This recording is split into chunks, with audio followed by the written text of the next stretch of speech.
আপনি পাপ করবেন, পাপের ফল একদিন হলো ভোগ করতে হবে, এই পৃথিবীতে হোক না হলো আখেরাতে। ভিডিওটা একটু ভালোভাবে লক্ষ্য করেন। ইসলামের একটা সীমা আছে।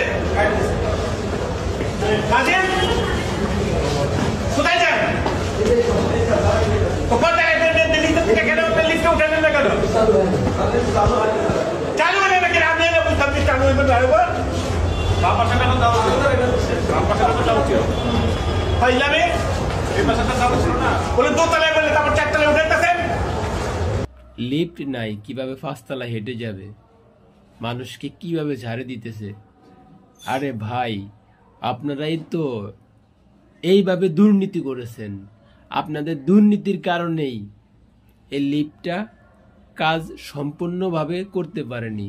যে লিফটের টাকায় 10 টাকায় ধরা হয়েছে, 2 টাকা দিয়ে লিফট কিনেছেন, বাকি টাকা পকেটে নিয়েছেন। তাহলে লিফট ভালো থাকবে কিভাবে? আপনারাই বলেন।